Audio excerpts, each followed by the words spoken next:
this song. What can I say? And I feel good when I wear sunglasses. Okay, so that's turned off. We can put on our regular glasses again. So my wife says that I look like a rocker when I do that. And I think you look very ZZ Top. ZZ Top-ish? Mm-hmm. Yes. So my 2 cents there. Right. 2 cents from an entrepreneur, that could be pretty good. At an annual rate of 10% yield? Yeah, it'll take a little while on that one. Yeah. So today, welcome to the Like an Entrepreneur show, everyone. And today is Believe Like a Entrepreneur. And Believe we're going to... You can do it! You can do it! Is that from a movie?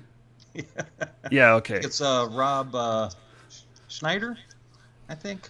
Yeah, no, and there's a I'm sure there's a godly echo from Jordan. You guys, I can tell you that this streaming shit is hard. And if I can't figure it out, I mean, it's not that I can't figure it out. I've got more hurdles to go through to get it figured out. But I've got probably 6 hours into it already. So, and it's kind of funny because that just dovetails right around into exactly why we decided to do this show. And so we decided to do this show so that we could, basically have a platform to share entrepreneurialism with everybody, and then at the same time be able to talk about some of the entrepreneurial stuff that Jordan and I are actually doing. And and by the way, I think people are going to come in late and not know this, but for everybody who's hanging out here, I just like to set the record straight that neither Marcus or I have any interest in trying to change your beliefs. We don't have any interest in trying to tell you that you're believing all the wrong things or any of that crap. I think there's far too much of that out there anyway. Mm-hmm, mm-hmm. We're interested in simply sharing with you our beliefs and what we have seen other successful entrepreneurs believe. Mm-hmm. That's all there is to it. Take it or leave it, right? Mm-hmm. We can actually have a great conversation if you've got an open mind. But, and I've never told you this before, Marcus, but, we might be trying to talk to friends or family, and they might have an idea for a business or some kind of product. And I haven't actually seen you do this, but I know you've done it. You start having a real conversation with them like an entrepreneur. And you say, well, if you marketed it like this, you could easily test to find out whether or not your idea has any validity. And you start talking to them, and all of a sudden, the excuses just start popping up out of nowhere. And all of a sudden, it's like, nah, I can't do that. I've got kids. Nah, I can't do that. I have a job, and I've got bills to pay. Nah, I can't do that. And it's just one excuse after another. And, what I've noticed is, for me, that's when the conversation ends. I stop trying to help them anyway. I continue to talk to them, but I'm no longer interested in helping them because they've just, at that exact moment, given themselves an excuse to stop thinking. Yeah, an excuse is just that. It's an excuse. And anyone who is bound and determined to figure things out will figure things out. They don't have excuses. They just have reason. They just have roadblocks that need to be cleared. Mm-hmm. And yeah. And in fact, I mean, that's kind of what the topic is today. Yeah, is about beliefs. And by the way, this is why I don't respond to people who and you want to respond. You want to have some fun with people who are insulting towards us, right? People who are like, they do the drive-by shooting version of insults, right? I got to tell you, I kind of like trolls. I'm sure you do. but you see, I just now this is the difference in belief between you and I. they've already stopped thinking. They've said, you know what, this is bullshit, and they're done. They're out. So I'm not going to talk to somebody who's already made up their mind. I mean, right now you just want to have fun, though. So I think that's a little bit. And by the way, you have very interesting fun. Well, maybe it's because I also like to entertain. So not all entrepreneurs like to entertain. I mean, entrepreneurs come in a whole bunch of different flavors. And it's not just that everybody's like me or everybody's like you. There's just a whole bunch of differences there. And so, but I happen to be one who likes controversy, who likes to say what I think. And sometimes my filter isn't very much there. We're not going to talk about politics, but I will mention Trump has no filter. And I know you all know that, so I know that's a perfect example.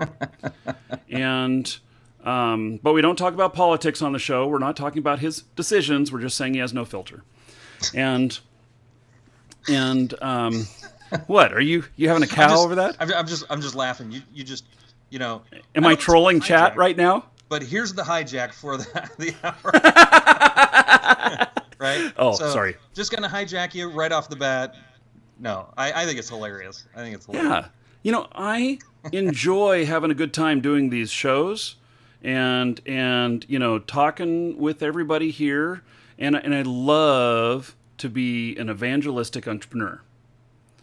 And so I don't know that there's really a term that's a real thing, but there is evangelists and there are entrepreneurs, and I've got kind of both going because I evangelize the products that I'm working with, and I evangelize other people becoming entrepreneurs, figuring it out and doing it.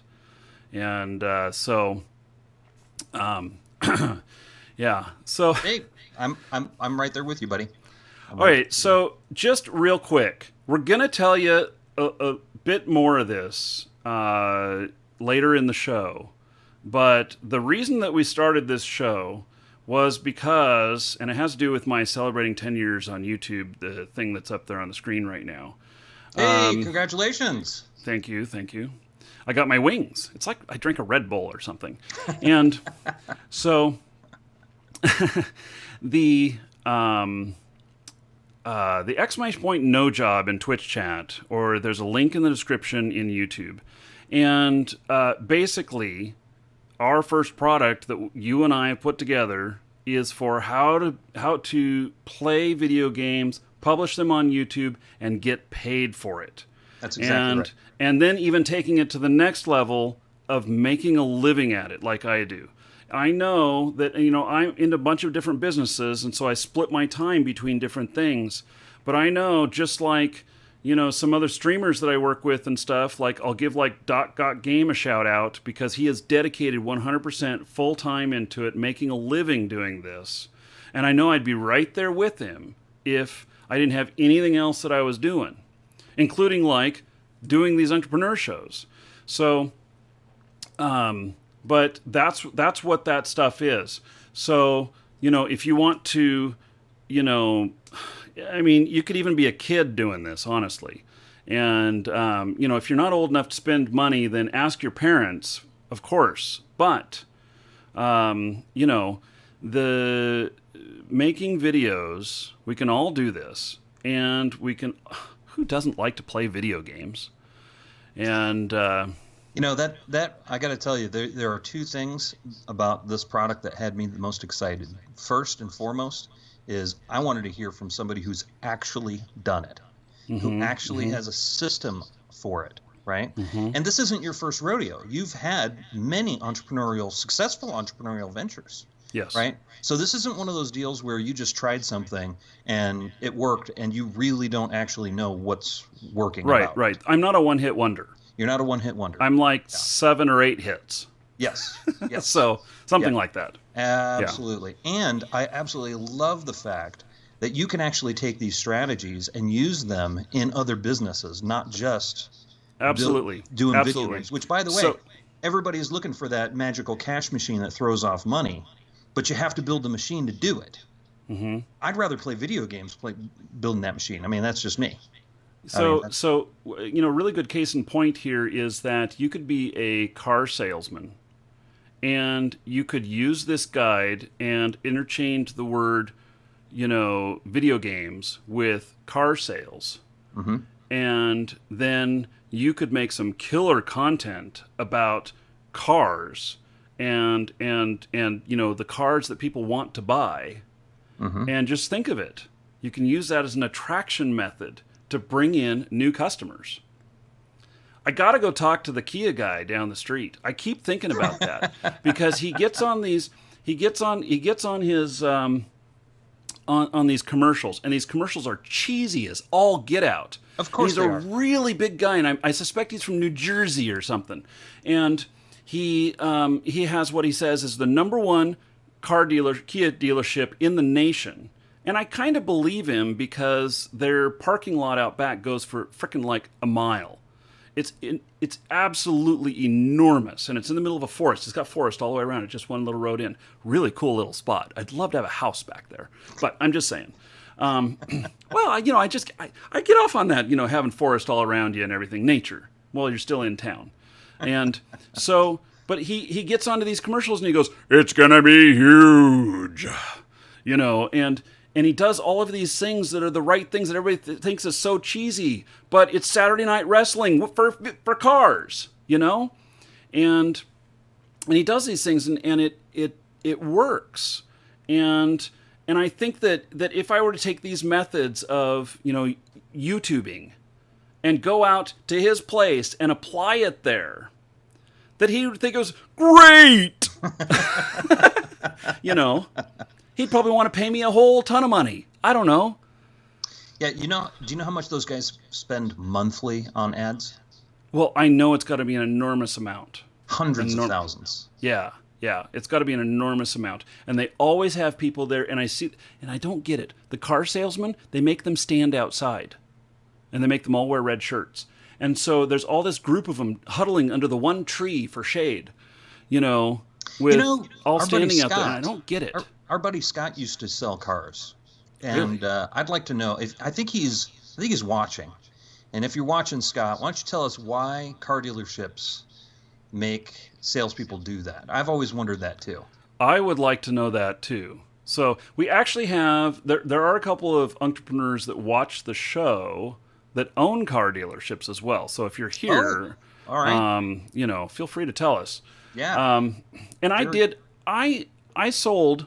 One of my jobs was selling cars, and I did that for a couple of weeks, only a couple of weeks, and I saw what a grind it was going to be to get up to be the first in line, because we had a pecking order, seniority, and so first senior gets to walk out to the car every time if he's available, when somebody pulls up, and then second seniority and stuff, and I was bottom of the totem pole, and I was like, Scott's here. He's on YouTube. He is. Hey, Scott. Everybody on YouTube say hi to Scott. Yeah. And he says what? Attentively. Yeah. He says, why do they do what? Why do car dealerships make the salesman stand outside? Yeah. Because I see them out there at that Kia dealership, and I'm like, no way in hell am I driving in there, because I'm going to get mobbed. That's exactly what I think. And so I don't understand it. I think it's the dumbest thing. They should all be hidden. They should all be behind a wall looking out. Oh, next one. Okay, now I'll go out. That's funny. Yeah, but there must be less some madness to it. That's for sure. Yeah, well, that's the whole thing. When I go to buy a car, I don't want everybody to tell me what I want. I want them to give me the feedback of what I want. And so maybe this faster fragging. Yes, car salesman, PvP. So they're camping. Yes, they are driveway camping. Reference to Eve. So, okay, well, maybe he'll actually tell us something here. Not digging on you, Scott, but good answers. And maybe he'll tell us something useful for once. Right. Well, no, he did tell us something. Yes. So. Okay. Right. So let me ask you this. let's get down to, okay, I want to get down to business. Yeah, Because we're going to go off into this way and just have a great time and hang out with everybody, and that's totally awesome. But we actually have some gold nuggets to share. yes. Yeah. Yes. I want to make sure you guys get some of these. And you and I talked a little bit about this yesterday. Mm-hmm. And you actually have a lot of kind of Marquis laws. So to speak, right? Mm-hmm. When it comes to being an entrepreneur. So you've got a few. I don't know if you want to mention a few or talk about the first law that I'd mentioned yesterday that I think you were good to go with. Yeah, let me just look at this document here, because while you're doing that, I'm going to read what Scott said. Scott said the salesmen are not entrepreneurs. They're not doing what it takes to make sales. They're not being creative. I 100% agree. Awesome, Scott. Good. Yeah. Good feedback, man. But is it just that they're getting their tan while they're smoking their cigarettes and waiting for the next car? I mean, I just don't understand why they stand up front, because I feel like they make them stand out front, especially at this one dealership. So, because they're never not out front. If it's raining, they're holding umbrellas out there. So, yeah, unless it's really bad weather, then they're not out there. But yeah, if it's just lightly raining, which doesn't happen often here in Florida, in all honesty, but yeah. So you started telling me yesterday. You were like, you know what? I've got some beliefs right off the top of my head I could share. Yes. And I said, great. Well, let's take one, and let's talk about that one for a second, and then maybe take another one if we have time. So you want to shoot from the hip and talk about a couple of your beliefs? Yeah. So I just wanted to share, multiple beliefs, just to put them out there, and you guys can chew on them. We're not gonna discuss them, but I just wanted to kind of to give you a vision of what a belief is, and we're gonna drill it down into that. But maybe you just understand how I think a little bit better. But and this is beliefs about entrepreneurialism, about being an entrepreneur, and I believe that entrepreneurs always find a way. There is, no. Yes. It's a double negative. Yes. So, and entrepreneurs always find a way. Yes, and I believe that that entrepreneurs have optimism. Where there is a will, there's a way. So, which is very similar to always finding a way. Yes, and that, you know what? If I may interject real quick there, I remember watching a guru up on stage. He says, you've all heard the expression, if you find what you love, if you do what you love, you'll never work a day in your life. And he then proceeded to completely just take it apart and just tell everybody why it's wrong. And his point was, and he said, here's the deal. People are spending way too much time trying to find what it is that they love so that they can not work a day in their life. He said, here's the cold hard truth. Money doesn't care whether you're happy doing what you're doing or not. Money doesn't care if you're miserable. And he's right. He's absolutely right. And we can make a choice about what we're going to do for how much money and whether or not we're going to enjoy it or not. Right? I mean, the fact is that you can do, I worked in corporate America, hated every minute of it, made great money, stressed me out. Money didn't care, right? But it wasn't really sustainable for me because I wasn't willing to do it for the rest of my life. Right? Yeah. To your point that entrepreneurs have optimism. They're optimistic because if they're not optimistic about what they're doing, they realize it's not sustainable. They just won't do it. Right? Yeah. So to your point, I just wanted to share little tiny emphasis on that golden nugget, I guess you should say. So I also believe that entrepreneurs never fail.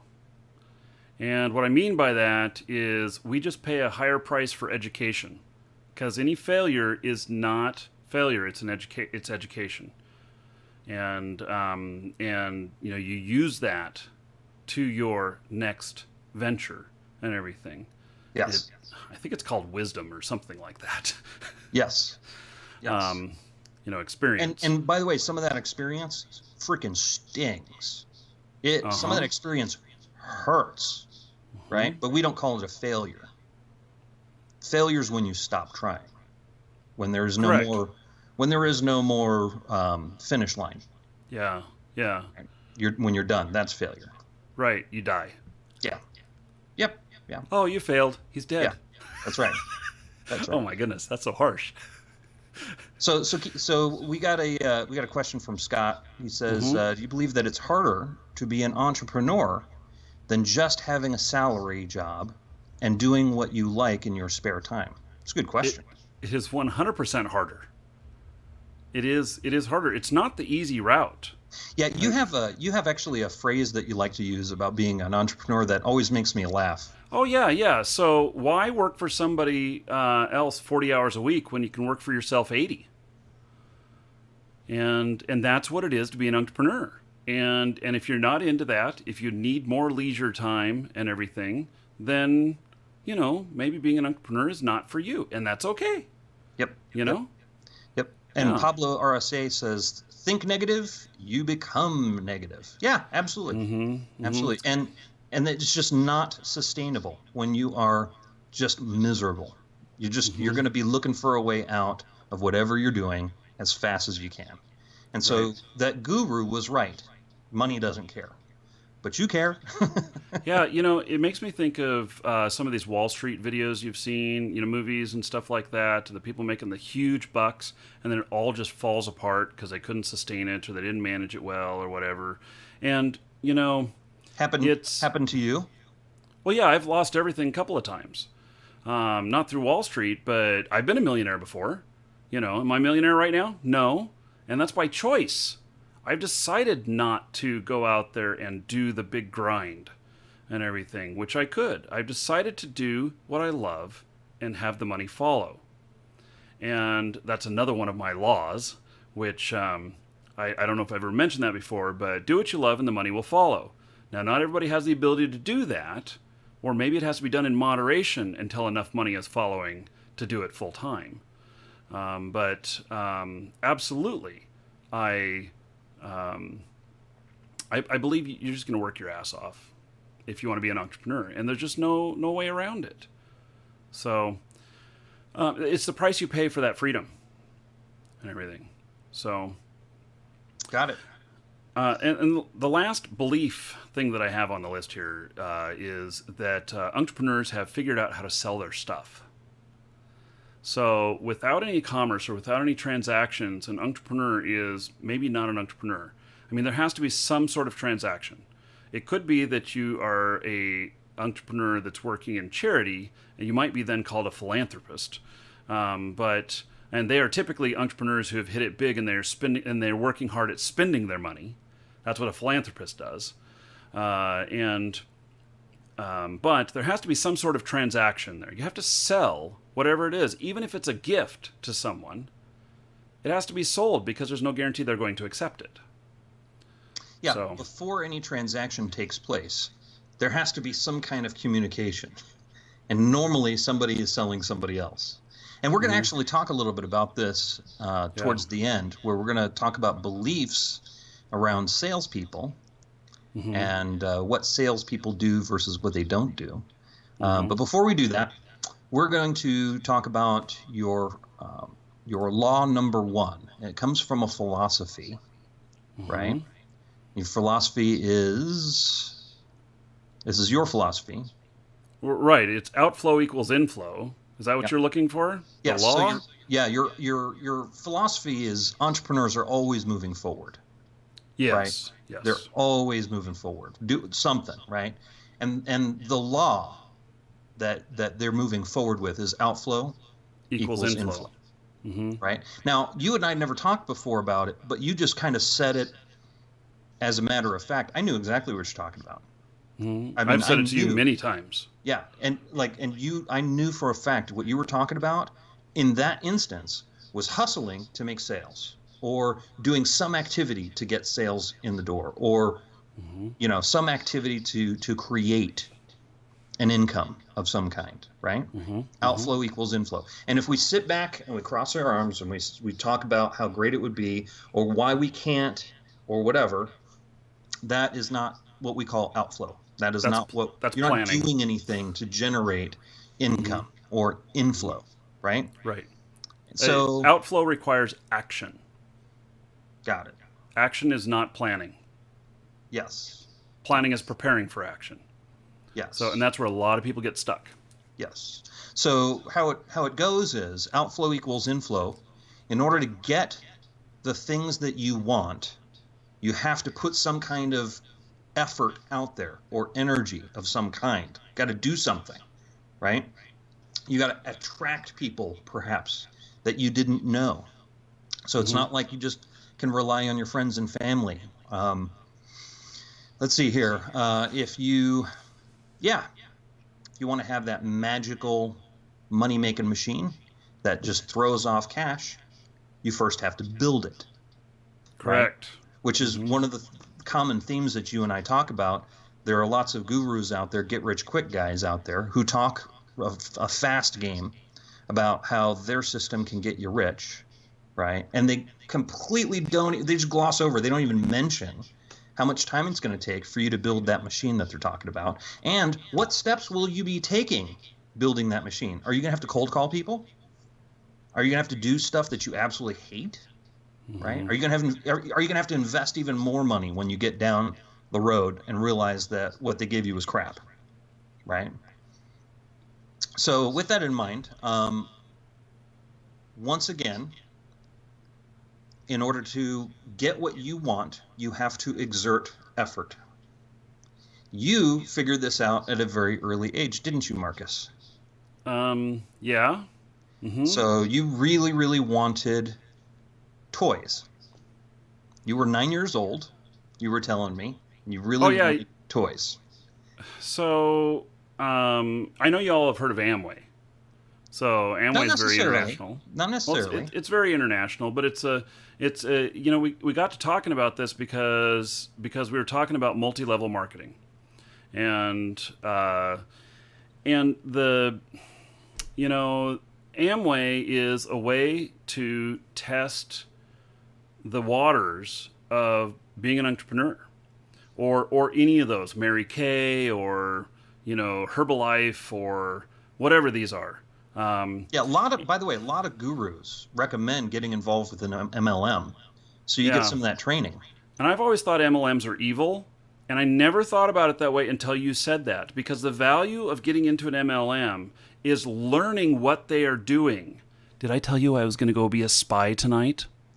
No. Yes. You're going to go and be a Yes. spy tonight. Yes, tonight after the Okay. show. All I'm going to right. have another show after this. We're going to take it on the road, but I am going to a how to flip real estate seminar. Oh, cool. And I'm going to learn what they are doing. I don't want to flip real estate. I just want to know how they're presenting things and how they manage to get a hold of me and catch my attention and everything. And it's the same thing with the multi-level marketing stuff. So, and I didn't know this when I was 9 years old, but what valuable information you can learn on how to sell. And with these kind of things, you start with saying, "Hey, mom and dad, do you need any new dish soap? I've got some great Amway dish soap." And then you expand out to aunts and uncles and friends and other family and everything, and then the hard work begins, because then you have to start talking to people you don't know. And so now I don't know what all I had figured out at 9 years old. And when I look back, it's really kind of like I have been this way all my life, and it's just part of my makeup, part of my being. And I didn't set out to be an entrepreneur. In fact, I probably at 9 years old, I know I couldn't spell it. Now, could I say it? I don't know. But what my dad was doing is he was selling the Amway stuff to many different people. And so he was selling it, and then he was getting paid. He was keeping the commissions. Actually, you had to buy the stuff. And so one of the big tricks about these MLMs, and if you're going to do it, is don't use your own shit. It's like a drug dealer smoking his own stuff. What I mean by that is that you're buying all this Amway stuff. And it costs more than other stuff, unless you really want to get in there and really totally do it. But it costs you so much more. And if you're trying to pinch pennies and make money, you have to buy the product that you can deliver. And so Dad was always using this stuff. I guess he had a lot of experience with it, and that was good. So, so I saw him doing this, and then I saw that there was some pet stuff, and I found out the perfect pet. And so I'm like, okay, and I'm like looking through the catalog of the stuff and everything, and I'm like, maybe I could sell this stuff and make some money. And so I went out and started knocking on doors in the neighborhood, and I found that people who had pets had a really hard time irresisting a 9-year-old boy at their door trying to earn a living. And so, but I learned some really good stuff from that. I learned how to cold call. I learned how to do stuff. And thinking about it now is that there was a lot of people who gave me advice when I was pitching to them, because they're like, no, your pitch would work better this way, and other stuff. And I think about that now, that I actually took that stuff to heart, and I learned that stuff. And so as an adult, will people, take the time to tell you? I don't know. Because when somebody comes to my door, honestly, we have a no soliciting sign, and they knock on our door saying they want to clean our rugs or whatever, and I'm like, no soliciting, slam. I'm just an asshole because there's a no soliciting sign. Hey, did you see the sign that somebody's got on their house that says, Mr. Door-to-door Salesman, I work at home. My billable rate is $150 an hour. I will gladly listen to your pitch at $150 an hour. I accept Visa, MasterCard, and American Express. I just thought that was too funny. But that actually goes right into what I was about to say next, which is when kids come to the door and they're not doing a good job of selling, whether I'm buying or not, I stop and I take the time to help them improve their pitch. Kind of like, doing this entrepreneur show. That's really interesting.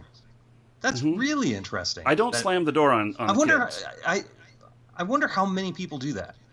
I wonder how many people actually take the time to, like, we got no time for an adult or even a teenager. But if a kid comes to the door and they're obviously working hard and they obviously don't know what they're doing, I wonder how many people take the time to talk to them and say, yeah, don't do that. I talk to the teenagers too, but it irritates me when, so somebody who should know what a no soliciting sign is, that's when it irritates me. But I give leeway the younger they get.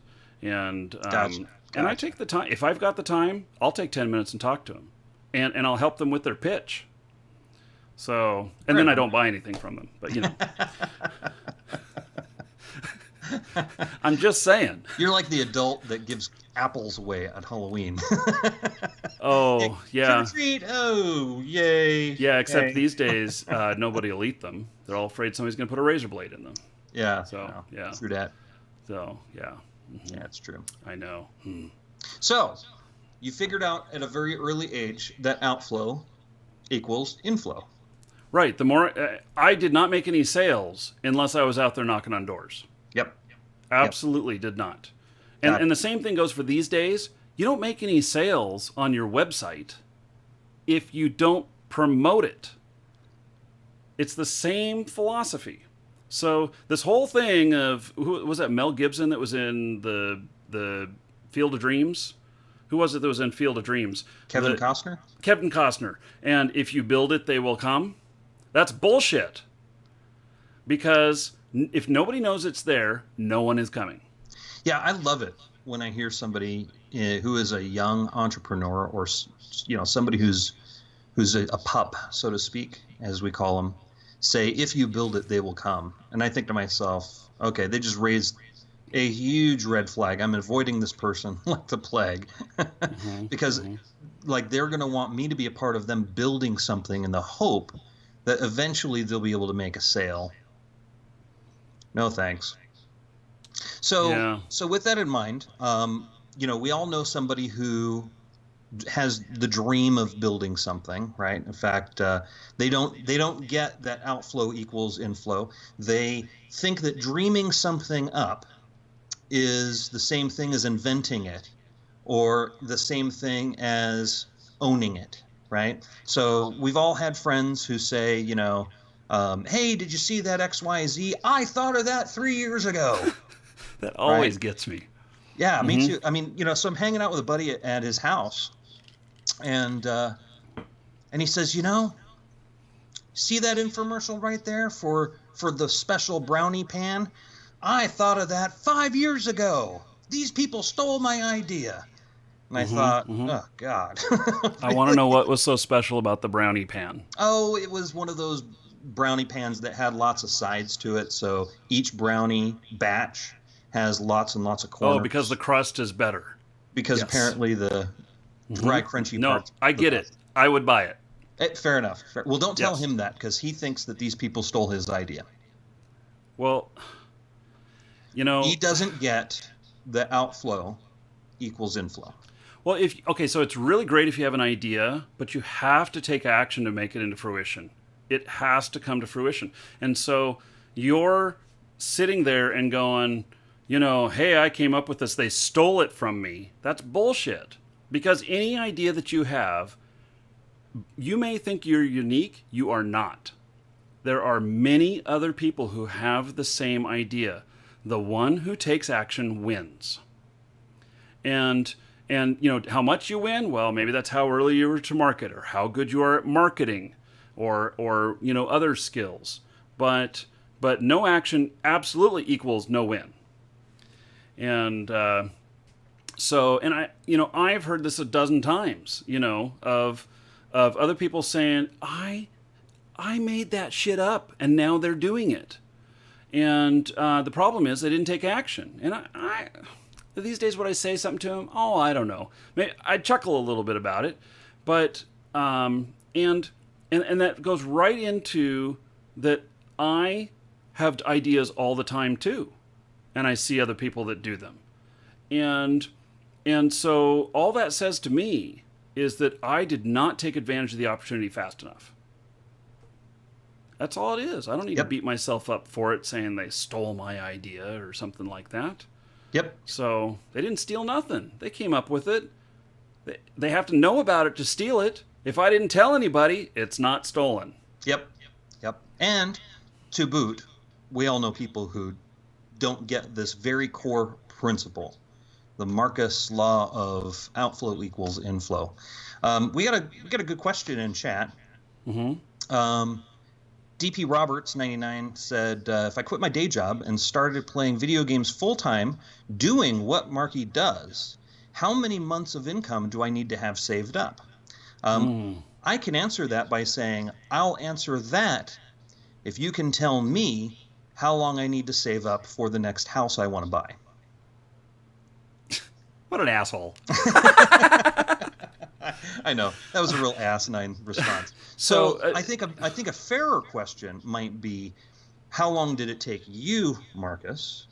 And we've got some awesome people responding on Twitch, and they're right along. I mean, you guys are nailing it. You're right along exactly what we would be saying. So go ahead and take it away, Marcus. Hey. You want to take a stab at that? Yes. You don't have to quit your job. You can test this before you quit your job. And so you don't have to take this huge risk of saving up all of this money so that you quit your job and then next day instantly cold start this. What you do is you start now. You start testing. You start producing. So evenings and weekends or whatever your schedule is. And then as you start to become more successful, maybe you go down to part-time at the job, and you can start saving money The last time that I went self-employed, when I made the jump, when I was working for the government, I had a cush government job and everything. And my wife at the time, she's like, I ain't going through all this problem again of losing all of our money and everything. She wasn't into that. Even my wife didn't, while she supported me being an entrepreneur, she didn't fully understand it. But at the same time, I had to respect her wishes. And what that was is we came up with that I have 6 months worth of income sitting in the bank so that I can, have that to fall back on in case things don't work out. But what happened is that, yes, I ended up with that 6 months worth of income in there, but I started making way more money on the weekends and evenings, doing it on the side. And I'm like, this is nuts, because I was making like 3 times as much on the side as I was my day job. And this was a cush government job, cybersecurity, server support, stuff like that. I mean, it paid well, and had great benefits. And so I decided that I would move to part time, and I went down to like 3 days a week and everything, and then I went to like 3 half days a week. And everything until finally I left. And so you don't have to, you can do it whatever way the math works for you and whatever security you need. And if you're a real risk taker and you're still pretty young or whatnot, and mom and dad will let you move back in if everything falls apart, there's your safety net. Now, don't let my kids hear that, because the ones that moved out, I don't want them moving back in. I enjoy them visiting. So, but that's a way to deal with it. So, yes. Hey, do we have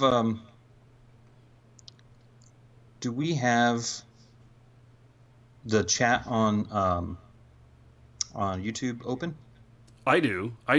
Okay. So there's a couple of questions in there. And one from Scott. Do you believe the no-job product is something you'd wish you'd had 10 years ago, like what you believe is actually worth someone who wants this life? Oh, absolutely. I would... Okay, so if you were to ask any of the people who are in there already, they will tell you that the money that they spent on this, for the progress that they've made on the ones who've taken action, because there's always a percentage that does nothing, and people have good intentions, but there are people who just don't take action, and we can't force you to take action. It's up to you. We'll help you take action, but we can't force it. And so what they're reporting is basically that this has taken them much farther in steps than they ever would have gotten on their own and everything. And we have a really high percentage of people that are actually producing content. I want to say one other thing on that. I got a message last night from one of the people who purchased it, who thought it was a physical product coming to his door. And it's not. So no matter where in the world you are, you don't have to wait. You buy it, you get access to it today. And if you already bought it and you're waiting for it, it's in your email. Yeah. So we're actually selling it like a guide, but it's really actually a membership platform where you log in and you get all these videos and the guides right there for you to instantly stream. Yeah, so you can start working with it right away. Yeah, and then you've got the bonuses that include a closed YouTube group, a live webinar with Marcus and I, and you get to invite a friend along. Because we believe working together with someone else is way more productive and way more successful. That's exactly right. One other thing, if you pick it up during the show, I'm going to give you a shout out. So anybody who picks it up during the show, I get an email like 2 minutes later, and I will give you a shout out. So before we move on to the next law, and I think it'll be the final law for this episode. Welcome said in chat, my problem is that I have an idea and then I see someone else is already doing it. Mm-hmm. You know, in our world as entrepreneurs, we call that market validation. We Absolutely. love to see someone else validating the idea. We don't like to see the market saturated, but we'd Mm-hmm. love to see somebody else doing what we want to do because they've proven that you can make money at it. Mm-hmm. And you should go buy their product so you can see what they're doing. Because Yes. then you can turn right around and take your other ideas that you have about how this should be done, and you can analyze what they are not doing well, and you can leapfrog them. So Yep. competition is good. It's very Absolutely. good. Mm-hmm. Absolutely. And by the way, got to remember something that we've talked about on previous shows. It's Richard Branson's favorite mode of operation. He goes and finds one person, asks them what they have, what their biggest complaint about that service is. Mm-hmm. And then he goes about creating a business that Fixing it. solves Yeah. that one problem Mm-hmm. or answers Mm-hmm. that one complaint that they have. Mm-hmm. I mean, it would be different for us because we can't like just snap our fingers and say, hey, Joe, go buy me a business in that industry. Right? But the principles are all the same, right? We'd have to do all the same things. Yeah. So, in any case, before we get to our next philosophy and law, I have a question for everyone on chat. I really want to know, what do you think of salespeople? What is your impression of the kind of people who are salespeople? I really want to know. We talked about this yesterday, and Mm-hmm. most people have not a nice opinion of salespeople, right? Mm-hmm. Mm-hmm. And if you Yeah, have some I know what I evidence, instantly think of, and it's not necessarily positive. When I think of salespeople, I think of slime. oh, okay, wow, You know, all right, that's immediately where my mind goes, okay, and because a lot of times my mind is made up when I go to buy something. okay. I don't Yeah, need so we got some. welcome saying they're annoying. Mm-hmm. Um, Rocket Boy 86 said, I was a salesperson, so I think it depends on the product and what the product is. Mm-hmm. Benedictus says, phone salespeople should burn in hell. DP Roberts Oh says, not my. nice. Ogie says, thick-skinned. Oh, that's interesting. Yeah. Yes, that is probably true. You have to be. Mm-hmm. Yeah, yeah. Yeah. And then Wi-Fi at all? Not a nice opinion is a good description. Right. Right. Yeah. If I sell sand in the desert, I'm a nice seller. Yeah, I'm Okay. not sure. Yeah. So, and then I love Yanami. Sorry, I thought he had another one. Um, he says he's having a problem that he's purchased, and he's actually having an issue getting logged in. Yeah, Okay. so So contact us. go ahead and email me. You should have gotten some emails to get you logged in. Just reply to any of those emails, or email me at the help info whatever email address, and we'll get you taken care of. We'll get you in. And this is the first product that Jordan and I have built together, and so a little bit of the technology stuff we're still fine tuning and everything. So That's Marcus's very nice way of saying it's my fault, which it is. I didn't say that. I didn't tell That's anybody true. that you were doing all of that. Ooh, we got my favorite sales quote here. Oh yeah. STS Deserte Mm-hmm. says, some salesmen could even sell ice cubes to Eskimos. Yes. I said it yesterday when we were talking about this. This is great. Okay, so here's the deal, guys. Everybody should understand something. If you are an entrepreneur, you have to either employ salespeople or you have to sell yourself. Mm-hmm. Our philosophy, and this is Marcus and mine and other successful business owners as well as entrepreneurs, salespeople are actually customer service people who can sell.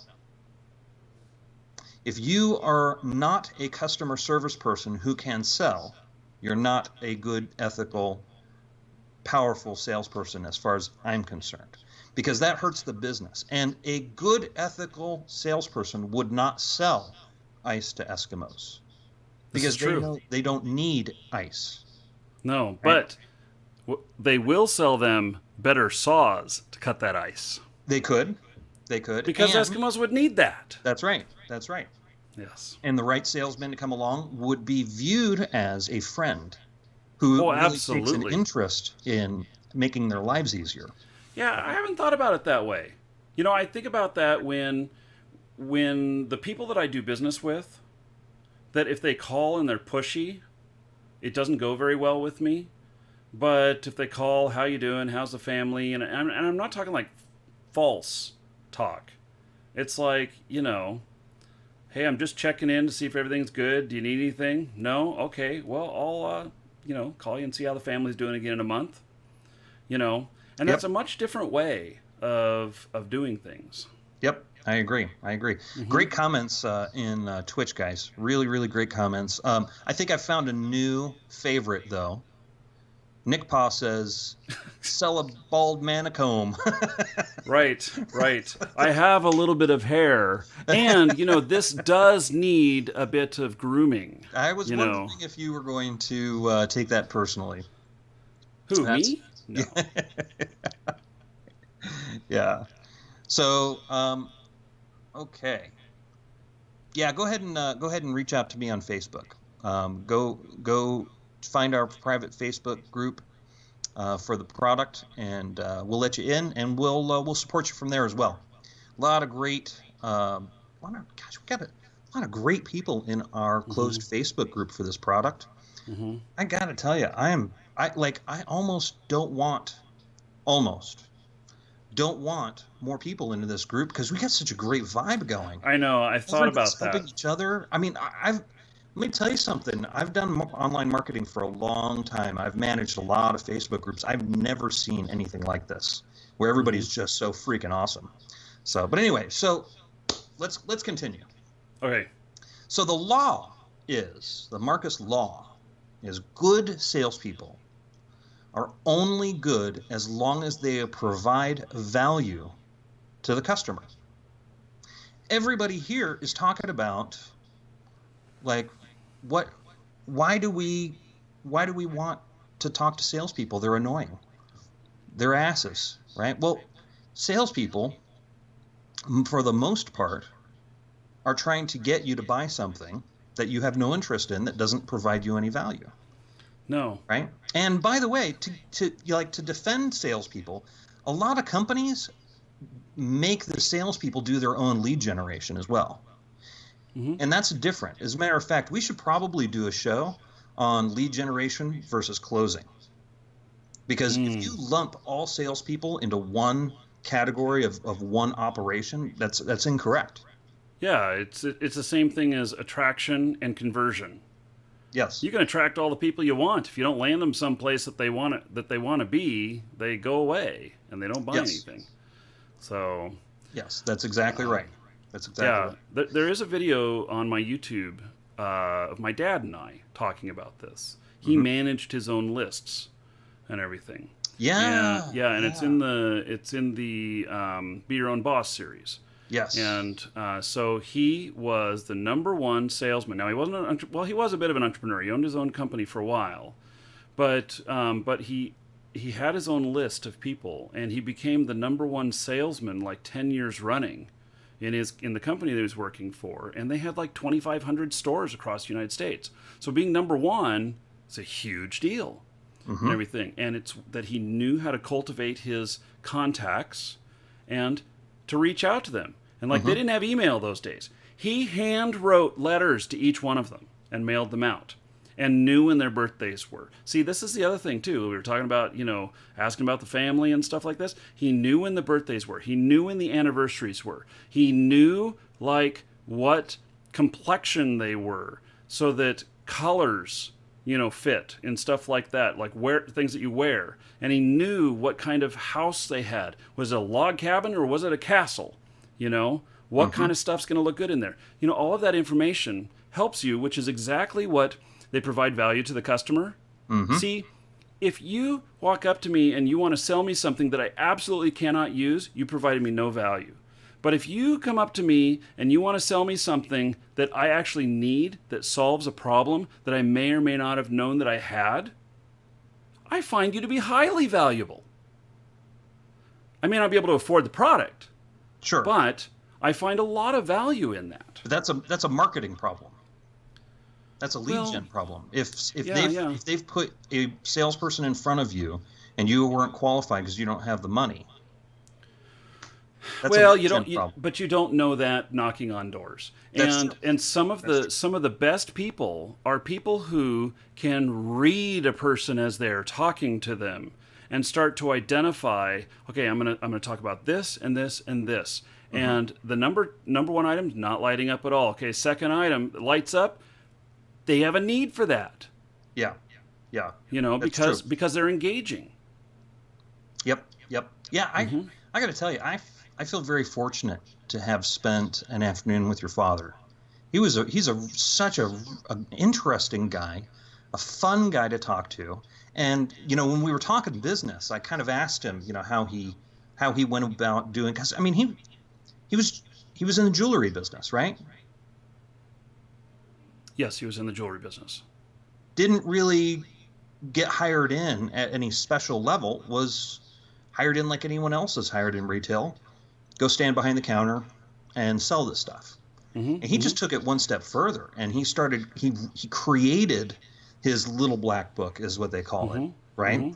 And as soon as he started telling me about like all the things that he kept track of and what kind of things he did, I started smirking a little bit. And I think you were there when I started smiling, and I think you probably knew the very next question I was going to ask, which was, so that little black book is pretty valuable. I suppose people wanted to hire you to get their hands on that little black book so that you would sell for them, right? And that is also marketing yourself and selling yourself. That's exactly right. Yeah. So he instantly went from a retail nobody to highly sought after, just from doing that one tiny little extra step in his job that it didn't really cost him anything except for a few extra minutes to do. And man, I was just so impressed. I instantly knew where you got it from. Yeah, I learned a lot from my dad. Yeah. I want to address something that came up in chat. Okay. And so it's from Kman21. He says, I just find it kind of misleading that you claim you're selling people YouTube success when the author is not a YouTube success himself. Okay. So, what do you define that's success? Would you find it successful if I told you that if I just did my YouTube full time, that I could make a full-time living, and I have a family, and I have a big house and stuff, and that I could support all of that? Is that not a success? I think, K-Man, that you should hang around for a while, because you'll find that the success portion is not all just how many views, how many videos. It's not just how many subscribers. It is how you interact with people and how you meet your financial goals with transactions with these people. And so, I think that I think you just don't see the full picture yet. So hang around, and you will. So yeah, and by the way, now those are the kind of objections that I'm totally good with having. I mean, you want to have an actual conversation, K-Man, we're good to have it. I just have no patience and no time for the drive-by shootings, the insults. Right. Yeah, I was hoping he was still here because somebody that just comes in and drops a bomb and then takes off. What do you do with that? Yeah. There's no point. You're not convincing anyone at that point. Right. So but anyway, it's much more than that. And if I wanted to go out and I wanted to, just go out and make $1 million again this year or whatever, like I've done before, and I could, forsake everything I like doing, and I can do that. But what's the price? So I do what I love here, and you can't say that that's not successful. Not successful means I'm going out and getting a job. I've been self-employed for, I'm not sure when I had a job last. No, I'm serious. Maybe it was year 2003, something like that. Something like that. It's been so long that I don't remember when the last time was that I actually was getting a paycheck because I had to show up 9 to 5 someplace. That's amazing. That's amazing. Yeah. Well, and you know what though? To K-Man's point, most people look at views or subscribers and they immediately equate that to whether or not you're successful on YouTube. Now, I will preface my next statement by saying this. I am not begging anyone to buy our product. You either think it sounds interesting, you want to get it, or you don't. Yeah, I'm going to sleep fine tonight, regardless of which one you do. Right? Now, having that said, most people equate success like K-Man did. Right? We address that in, I don't know, segment number 1 of our product. he says 1,500 views per video is not successful. Dude, you have not looked at our sales page. Our sales page addresses that. Yeah. It doesn't matter how many views you get. It's the conversions that you get. That's exactly right. What we teach in there is that 80% of the money that you make off your YouTube channel is not ad-based. And so now, if you can crank up the views higher and you're making only 20% of your income off of that and you got this other 80% out there, then awesome. You're making even more money. It doesn't require high numbers to be successful at this. The higher the numbers, the better. And I know some people who live just off of the advertising income. I mean, one of my friends has I think it's 2.5 million subscribers now. And I look at all the views he gets on every video, and I think, holy shit. And he only is making money off of the advertising. And, but he knows it's the right way for him, and that's what he wants to do it. But I would love to sit down and have a conversation with him to show him how, dude, you are leaving so much money on the table. He's already rich from it. With that kind of stuff, he's making what his father makes in 1 year. He makes 10 times that in a month off of YouTube. Yeah. Wow. And so, it's just incredible. Yeah. So anyway. Yeah. So let's finish up with some emphasis on the last law. Okay. Right, which is good salespeople are only good as long as they're providing value to the customer. And a lot of times that customer is us. So we want a salesperson to be providing value to us, right? So I've told you before that I do lots of different kinds of online marketing. I love different kinds of sales funnels, marketing funnels, and I go into lots of different industries. As a matter of fact, I got a buddy of mine who owns some auto repair shops, right? And I'm not sure if you knew this or not, but the guy behind the counter who gives you the estimate for the amount of work that you do, a lot of times he's the manager, but a lot of times he's also what they call a service writer, right? So they write the service, right? Well, these guys, a lot of times, they're not trained sales guys, right? Even though their income might be directly attributed to how much they sell, right? So you get like some guy who's a tech who worked his way up from the garage, and he just worked really, really hard, and now he's selling. And so he writes up the estimate and he hands it to the customer, kind of wincing a little bit, kind of like, boy, this is a lot of money, and kind of handing it over to the customer to and holding his breath, before the customer freaks out at him. Fact is that might not be a lot of money to the customer. He is imposing his view of money onto the person in front of him who does not know him from Adam. He doesn't know what their values are. He doesn't know that the person who he's talking to values their time way more than money. Oh yeah, like me.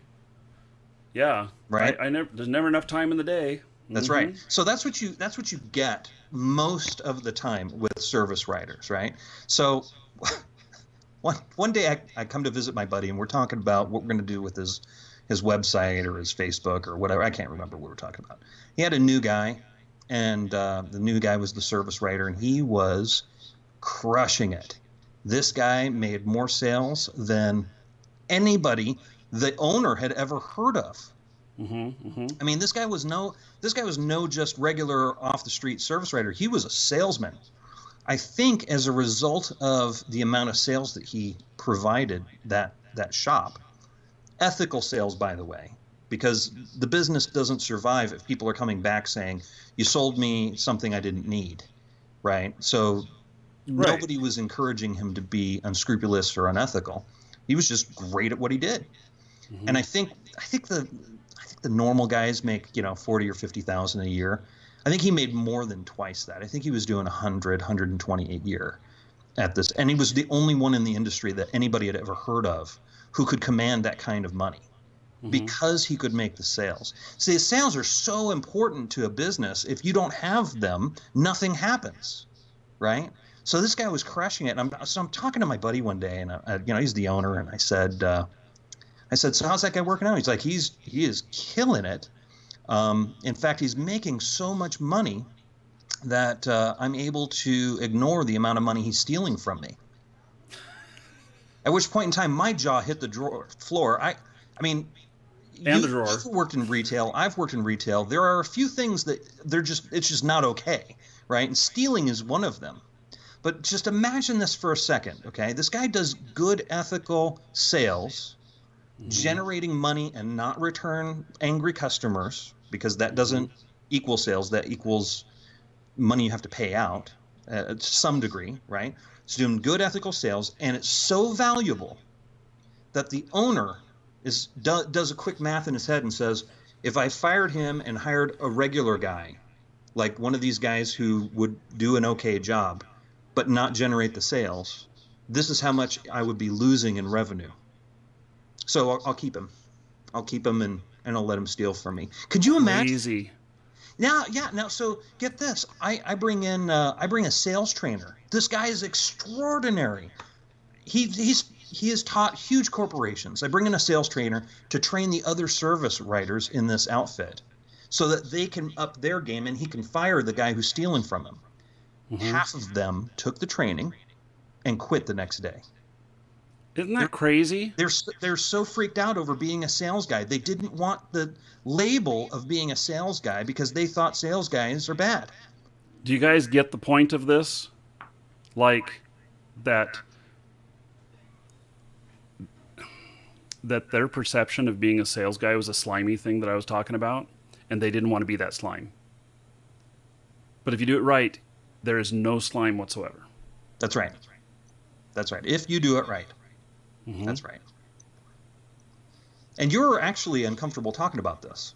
This subject doesn't. You don't actually like talking about this subject. Well, so the sales that we have here, I mean, I really like. So there are the salespeople that go out there and they push and push and push, and they don't let back until something breaks or something gives. And I don't like that. I don't want myself to be that. I wouldn't want other people to be like that if under my employee or whatnot. That just goes against everything. And so I just really have this really strong belief that everything I do has to provide value, and that those people that are getting value, if they want the stuff that we're selling, great. If they don't, that's fine. And I figure the more value that I put out there, the more people it will attract in, the more potential people will buy the stuff that pays my wage, and then, and replicate. So yeah, I guess I'm a little bit uncomfortable about it because in the world of entertainment, nobody likes commercials. You know, thank God for Netflix. I pay for not having commercials. And so, I just I try and be really good about that. But at the same time, it's required that my actions have to be monetized. Otherwise, I can't afford to do them. If I can't afford to do them, it means I have to go out and get a job. Do I want to Yeah, go have but a job for somebody else? No. yeah, but let me I've never said this to you before. We haven't actually talked about this. This is the first time we're actually talking about this. I hate commercials more than you, I guarantee you. Okay? But I'm finding that as YouTube starts targeting me and as Google starts targeting me a little bit better, they're sending me ads that I don't mind seeing. As a matter of fact, there's a new Mm-hmm. video game coming out. I'll watch the whole thing. I won't hit skip, right? At least the first time, Right, right? right. So if it's relevant, it's welcome. Mm-hmm. Mm-hmm. Yeah, isn't that funny? It's like the guy coming to the door who has what you need. Yes. And how does he determine that? It's a tough thing. He has to go to 100 people and get 99 no's before he gets to me, which is another business model I actually don't particularly like. Right. I don't Right. like because that's part of the sales guy having to be the lead gen guy as well. Mm-hmm. Right. So, Mm-hmm. but you've actually got a story that I found absolutely hilarious and mind blowing yesterday, and I think we should leave on this note, right? So we Okay. think that we know how business works, right? We think that like you go out there and you make sales and then you make a product or whatever. There's a million and one ways of doing it, right? Mm-hmm. And what you told me yesterday about your friend who was the doorman Oh. absolutely blew me away. So I Mm-hmm. think we ought to end it on that note because it's just I think it's just a fascinating story and a good look at how like it can be completely different than what you're used to. So most people would think that you go and get a job, and you get this job, and they pay you. Well, Hmm. he for many years, I think he's retired now, but for many years he was a doorman at one of the big hotels in Vegas, and and I don't know if he was like the front door or if he was like the celebrity door or the back. I don't know. But what I do know is that he paid an enormous amount of money to be that doorman. So he paid the hotel to be the doorman, not them paying him. So he actually paid them, and he made all of his money from tips. And so I don't know if it was a percentage that he had to pay them or if it was that he had this set amount every day that he had to pay them. But he actually paid them, and it was an enormous amount of money. But he was bringing in more than that each day. And so it was a no brainer to him. And it was just an incredible way of thinking about things, of that I'm going to pay to have this job. Isn't that amazing? Yeah, Isn't that amazing? yeah, I couldn't it imagine. is. It's very it's I think it's a very unique situation, I mean, and actually, it's you know what? It's really not that unique. I mean, now that I think about it, I've had like a full 24 hours to think about this, so mm-hmm, I'm a little mm-hmm. slow on the uptake. It's not that different. It's kind of the same as, say, for instance, a barber or a hairstylist. They actually rent their chair from Yes, the salon. Like they don't get a salary. They actually pay to be there, correct. right? They're renting their stall or whatever. Mm-hmm. Yes, yes. So yeah, man. So I guess I suppose there's a precedent there. I suppose there's Yeah, a precedent. there is in that respect. But the dollar amounts were just incredible because Yeah, he yeah, was really it just um, he was paying more per day than a hairstylist pays for their stall for a month. sure, So sure. yeah, Yeah, but when it's the flow of the volume of dollars going through. yeah, absolutely. And there is a certain psychology to people who are in the mode of giving out money, right? So when I was younger, somebody was trying to talk me into, I think they were trying to talk me into bartending. I was a bartender. They were trying to talk me into bartending at a topless bar, like a pretty well-known topless bar. Like I would have So been. you wouldn't have to make a lot of money to be happy at your job, would you? That's right. I'm just saying. That would have defined success for me. Talk about a positive work environment. Right, right. Yeah. So I'm like, I didn't connect the dots, right? I was very, very young. I just did not connect the dots. And I said, look, don't they want female hot looking bartenders, preferably wearing nothing? And the guy who was telling me he was really kind of experienced in the industry said, no, no, no, no, not at all. He says, and you got to remember that when men are in that environment and they're just used to throwing dollars around, throwing dollars to you is it's just continuation of a psychological momentum that has already been built up. They're giving this person, it's a hot looking girl, but this person money, they're giving that person money. They're just throwing money around. Hmm. He said, you could make, Jordan, you got to do this, man. You're going to make $1 million. It was incredible. I didn't do it. I wussed out. I Yeah. would have been lucky to get a bartending job at that time, making that kind of money anyway. Hmm. Hmm. Yeah. But it all, so I think the doormen probably are they're kind of on the edge of the river of money of people just throwing money around in And Vegas. I think that us in the United States, tipping is very common, but in Europe and some other places, it is very uncommon. So not everybody will get that. But here in the United States, it's very common. You always tip your waitress or your waiter. You always, there's a lot of things that the grocery store, they bring out groceries out to the car, you tip them. There's just a lot of things that you tip out here. Yeah. And the trick is to tip before they do the work. Oh yeah. Hmm. Yeah, yeah, yeah, yeah. Hmm. Yeah. And that way you actually get what you're expecting, or you can set your expectations. So Yeah. yeah, rather than being pissed off because I did a poor job and just giving them a little tip. Yes. Yes. Hmm. Yeah. You show, right? You show that you're a good customer up front. Right. Hmm. Yes. Selling myself to them, I guess. And Yes. when they look at all of it, Well, yeah. what you're explaining to them is you understand how it works. Yeah. And Hmm. that's smart. That's a smart Hmm. thing. Yeah. So before we end up here, I do want to talk just a little bit in depth about the product. Okay. And so it's the gamer's ultimate guide to YouTube success.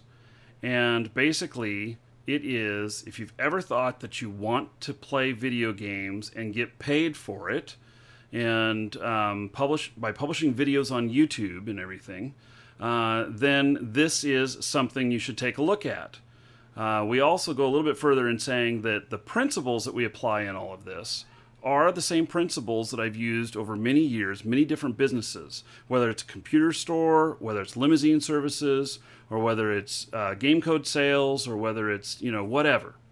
And so it all fits in with this under a philosophy or a way of thinking, a way of practice and processes. And so there's more value here than just this one thing. And so we have how many segments, how many guides are in there? I think we've got 8 segments, Okay, and we got 7 like or eight 8. We eight got hours of video, over 7 hours of video. Yep. over 7 hours of video, Yep. and there's some other guides and checklists and stuff. And basically, it's all designed to help you figure out what game is best for you, and then to figure out your technology. Like how do I record something? Because you may already know this, but you may not. And then how to get that video published. And these may seem like really simple things. And if you already know some of these steps, then when you're going through them, you may say, oh, well, actually, I didn't know that portion right there, or this validates why I do it this way. But then we get into the monetization and the other stuff. And what we found is that the guides that are out there, that they all, at best, give about 80% of the information. And so, but the other 20% that they're not giving is the 20% that makes 80% of the income. And so there's no holding back in any of this in the guide.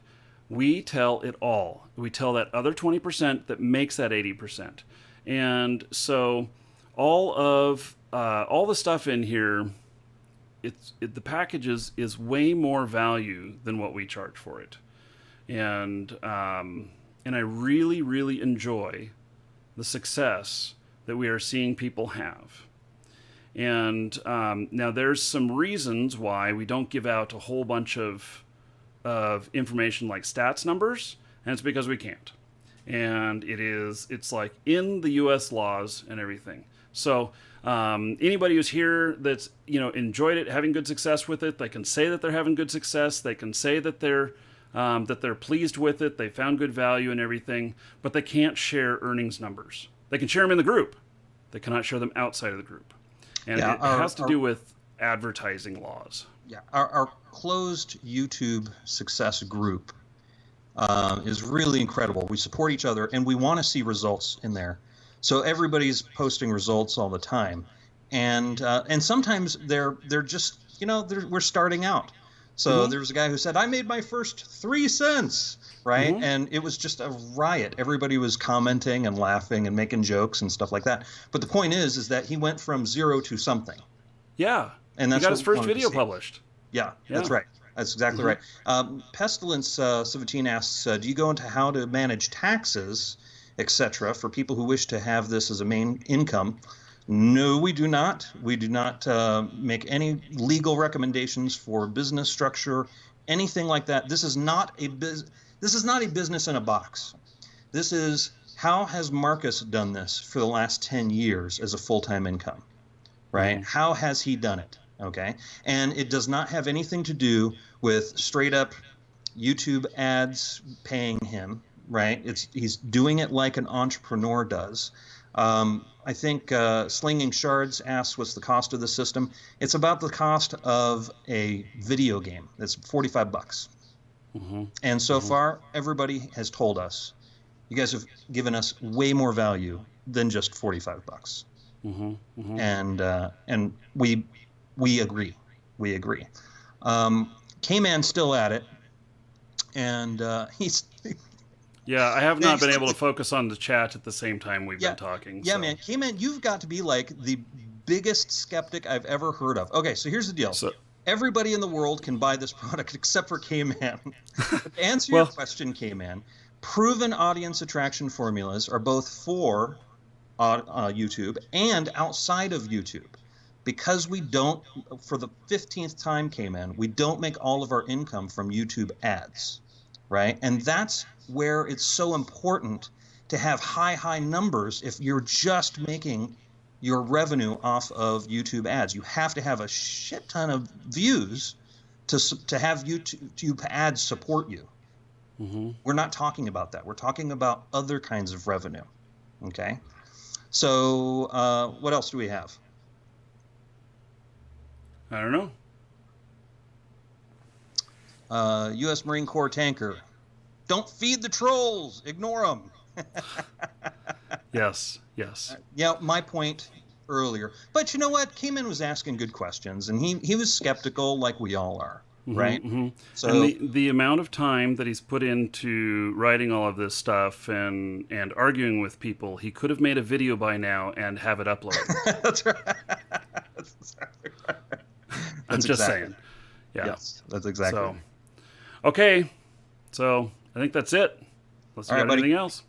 I'll see you next time. Okay. So I think we need to change modes again here. So we gotta exit properly. Time to rock out. Yeah. So okay, everybody. Thank you for being here today. Thank you for, oh, that's loud. Thank you for joining us today, and definitely feel free to ask us any questions. Oh yes, by the way, the music's going, buddy. And feel free to ask us any questions, and we'll be happy to answer, and love to see you there. So, and tomorrow on the show is my 10-year anniversary of being on YouTube. 10 years since I published my very first video, and I'm going to show you all my very first video. And so you'll all be surprised because I had hair. And but, you know, it's all good. So, okay, everybody, take care, and see you soon.